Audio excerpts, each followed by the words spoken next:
Hey community, Frank here. I want to make some videos to address some of the frequently asked questions or concerns that we have from gym owners as they start to learn about what we're doing. So here today I want to address the concern that there'll never be enough affiliates agreeing to organize to make this happen. And so I usually start this conversation with 10,000 affiliates, right? There's roughly 10,000 affiliates globally. And so what does it look like if we have 10,000 affiliates on board? And I think the importance of looking at this, while maybe it's an idealized scenario, the best case scenario, it certainly emphasizes or makes the point of why the more affiliates we have, the better off we are, or the more leverage we have. So if we have 10,000 affiliates, we now have the leverage of all of CrossFit's revenue. Affiliates make up directly and indirectly all of CrossFit's revenue between affiliation fees, between the credential courses that our coaches take, and open signups, which we host the open. If those three revenue streams go away, effectively CrossFit goes to zero in terms of revenue and has to declare bankruptcy, and then we buy the brand off the creditors, which honestly, if we're really going to play hardball, that would probably be the best case scenario. So let's say we have 10,000 affiliates. Let's say because we have so much leverage, we negotiate buying the company for 20 million. And really, again, the decision for the owners would be take $20 million or lose all your revenue. We de-affiliate and affiliate with the new brand that we are trademarking. We're currently forming a nonprofit, and then we'll be trademarking a new brand that gyms can move over to. And just think, if you think, well, this new brand has no brand recognition, well, no worries. 10,000 affiliates, all of CrossFit's affiliates, or the vast majority of CrossFit's affiliates moving over to this new brand would pretty much make viral news and replace the CrossFit brand instantly. So again, this is where having 10,000 affiliates, or the vast majority of affiliates, the more affiliates on board, the better, really can make a big difference. So let's say we, again, purchase it for $20 million, which, again, I think is generous given the damage they've done to the company and the profits they've pulled out of the company. But say we buy it for $20 million and we have 10,000 affiliates, that's $2,000 per affiliate. Right now you're paying $4,500 in affiliation fees, and part of one of my recommendations to the board, and again, all these things are my recommendation to the board. Ultimately, these decisions are left up to the board of directors, and the initial board of directors would be made up of the founders of the company, and then at some point we'd have elections where any owner of the company would have a vote to vote for the board of directors. But that's maybe the details of that are maybe better saved for another FAQ video. But let's say we have 10,000 affiliate owners. We roll back their affiliate fees to $3,000 for a one-time $2,000 payment. You are an owner of the company, and then your affiliation fees are $3,000 going forward. So I think everybody could afford that pretty easily. I would easily choose that, which is why I think 10,000 is not a complete impossibility. If given the choice between paying $4,500 affiliation fees going forward, I guess I wouldn't pay it. I de-affiliated, but I would re-affiliate if given the opportunity to pay $5,000, be a partial owner in the company, and then pay $3,000 in affiliation fees going forward. And again, the $5,000 is your $3,000 of affiliation fees, and the $2,000 you would pay to be an owner. Again, that's the scenario of 10,000 affiliates. Let's say there's 4,000 affiliates approximately in the US, and let's say we get about 1,000 international affiliates. I don't know, again, 5,000 more being half of 10,000 as a reason for picking that number. But let's say we have 5,000 affiliate owners who are owners in the new company, or owners in buying CrossFit. What we would do is roll back their affiliate fees instead of the $3,000 to $1,500, and the remaining 5,000 affiliates who did not organize with us and help us negotiate a better price, those affiliates would continue to pay the $4,500, and we would still have the $30,000 in the same amount of affiliate fees collected in total. So even with 3,000 affiliates paying 10,000 affiliates paying $3,000, we have $30 million in affiliate fee revenue. If we had 5,000 affiliate owners rolled their affiliate fees back to $1,500, and then the remaining 5,000 who chose not to go in on buying the company and help us negotiating a good price, they would continue to pay the $4,500 affiliation fee they're paying now, and then those 5,000 affiliate owners would be able to finance the purchase of the company for $3,000 or less, and depending on your finance terms, it may be less than $3,000, and thus you pay less than $4,500 you're paying now for some period of time to be an owner of the company, and then your affiliation fees going forward from there are $1,500, and you have no financing payment. Let's say it's over 10 years. I didn't do the math on that one, but I did the math on the next scenario, which is 2,000 affiliates. So let's say we have 2,000 affiliates that collectively organize and buy the company. And let's say because we only have 2,000, we don't have as much leverage. Instead of negotiating $20 million, we negotiate $100 million for the company. Well, in that scenario, I would recommend to the board that we roll back the affiliate fees for those 2,000 owners to $0 for affiliation. They are owners of the company, and there are only 2,000 of them, and the remaining 8,000 affiliates would continue to pay the $4,500 affiliation fee, as they did not help with negotiation, with leverage for negotiating a better price, as well as them not being owners. They would continue to pay the $4,500 a year in affiliation fees. That would actually give us an increase in revenue from affiliate fees from $30 million with 10,000 affiliates paying $3,000 a year, or 5,000 affiliates paying $1,500, and the remaining 5,000 paying $4,500. With 2,000 paying nothing in affiliate fees because they are owners of the company, and the remaining 8,000 paying the $4,500, we would actually now have $36 million in revenue from affiliate fees. So I would even suggest that that $6 million would go towards helping the owners pay down their financing on the company. Now, if we again didn't have as many affiliate owners on board, so we couldn't negotiate $20 million price, but instead we had to agree to $100 million, that would be $50,000 per affiliate of the 2,000 affiliates. Now, again, my recommendation would be that we roll back the affiliate fees to $0 for those, or that we reduce the affiliate fees to $0 for those 2,000 affiliates that were owners. And I did a little math here, and if you have a $50,000 loan over 20 years, 240 months at an interest rate of 6%, which maybe is a little bit optimistic in the current climate, but let's say you can manage to get a 6% interest loan for $50,000.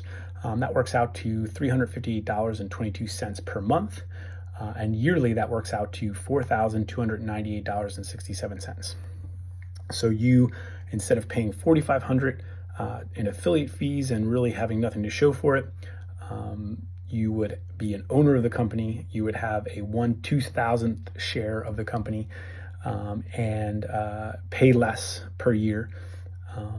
And I would even argue that, again, that $6 million of additional revenue we would have under this model as compared to 5,000 or 10,000 affiliates, that additional $6 million would go back to the affiliates, or be like a payout to affiliates to help them maybe pay their financing for them. And then we could reduce their financing payment to even less. So if we paid to those 2,000 affiliates, we paid $1,300 a year towards their financing. So instead of paying $42.98.67, they subtract $1,300 of that headquarters would pay that to the owners. They would pay $2,600 less a year. So instead of $4,200, they would pay, I don't know, what is that? Less, right? Less than the $4,500 they're paying now, for sure. So not only are you an owner of the company, but you're paying a lower yearly fee to be an affiliate, and you would, at the end of your financing, say 10 or 20 years, depending on how many years you need to finance it over, you would effectively paying $0 going forward. And that's that total. So say we paid out $1,300 a piece to each of the affiliates. That's only $2.6 million of the 6,000 additional revenue we have under that model. So we could pay out as much as $3,000 to each of the 2,000 affiliates to help them pay their financing, and their yearly payment now goes from $4,298.64. Subtract the $3,000 that HQ is now paying each of the owners out to pay their financing, or paying for their financing, paying directly to the bank perhaps. Now your affiliate fee goes from $4,500 as a non-owner affiliate to $1,298.64, and you're an owner, and you can run for the board of directors, or you can at least get a vote and a vote for the board of directors. So, I mean, again, would we only get 2,000 affiliates? I think presented that way to affiliates, if my choice was between not being an owner, continuing to pay the $4,500, whether it's under private equity ownership, under whoever they sell it to, or under affiliate ownership, you're still going to pay $4,500. Or you could go in with us, and we take $6 million of the $36 million in revenue from affiliate fees. We pay that $6 million out to the 2,000 affiliate owners to help with their financing, and now you're paying $1,298.64 instead of $4,500, and you're an owner, and you have a vote for the board, and you're eligible to even sit on the board. Seems like a no-brainer to me. Seems like a slam dunk. So I don't know under what scenario we would only have 2,000 affiliate owners, but let's say we have 2,000 affiliate owners. We could, like I said, roll back their affiliate fees to zero and finance it over 10 to 20 years and help them with their financing to the point where they are paying less than they would pay than a non-owner affiliate would pay every year. Seems like a no-brainer to me. So again, I think to the folks who think we'll never get enough affiliates on board, all we need is 2,000, and arguably you could even model this out for 1,000 affiliates to buy the company. And guess what? The good news is, even if you are not an owner, even if you did not buy in, the money you were putting in would actually go towards promoting the brand and defending and differentiating the brand and helping you as a gym owner be a better business owner, helping coaches be better. Instead of private equity sucking your affiliate fees out of the company for profits, we would actually be spending those affiliate fees to promote, defend, differentiate the brand, help coaches, help gyms in ways in doing things they can't do for themselves individually. Things like, Greg created CrossFit RRG. There's lots of opportunities for us to create value for gym owners. So, I hope that answers your question. If you have additional questions or that didn't make sense, feel free to email us, cfaffiliatecollective@gmail.com. Trust me, it works. And I guess I'll kind of loosely touch on one other concern or question that I hear from people is, there's lots of things you haven't thought out. There's lots of scenarios you haven't considered. Trust me, I've considered them all. They don't all fit in one video. Maybe I do need to make one really long video that kind of covers every scenario and base. But we've thought this all out. And if you have questions, or you're like, there's something you think, oh, they're probably not thinking about this. Very likely we have.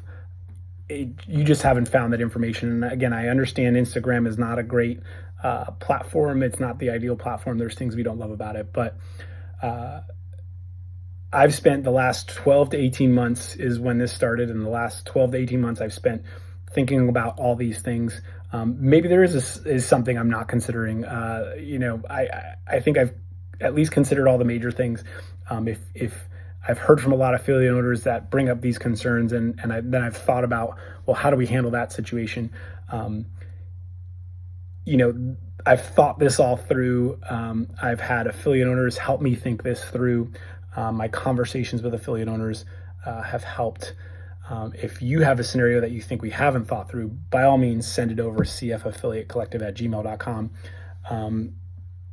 And let's, I'll happily explain to you what my thinking is, and maybe even help me clarify that, or maybe it's a scenario I honestly haven't thought of. Again, I've spent 12 to 18 months thinking about this stuff and thinking about not just best case scenario, but pretty much every scenario. So hopefully that's maybe one less FAQ video I need to make, but maybe I do need to make a much longer video that kind of details out everything. But hopefully these little FAQ videos help in smaller doses. So hope this helps. If you have questions or concerns, or you just want to be kept in the loop, or you just think we should be organized so that we are able to take collective action, the new owners, if we end up not buying it and for whatever reason, the new owners buy it and they want to raise fees again, and you're not organized, you have zero leverage. If you're part of this organization and we organize affiliates, we have lots of leverage to push back on even stuff like that. So if you just want to be involved on that level, If you have questions and you don't know how this is going to happen, you haven't been following us closely, please send them over. It will help guide us in terms of what new videos to make and what questions to answer. Thanks for your time. Appreciate it. And again, if you are an affiliate owner, cfaffiliatecollective@gmail.com. Send us your name, phone number, email, gym name, and how many years you were or have been affiliated with your affiliation status. If you're not a gym owner, make sure you reach out to all the gym owners you know. Coaches and athletes, please reach out to gym owners and make sure they know what's going on. Forward them this video or any of our videos, or just if they have questions or concerns, direct them to our email, cfaffiliatecollective@gmail.com. Thanks, gang. We'll talk again soon.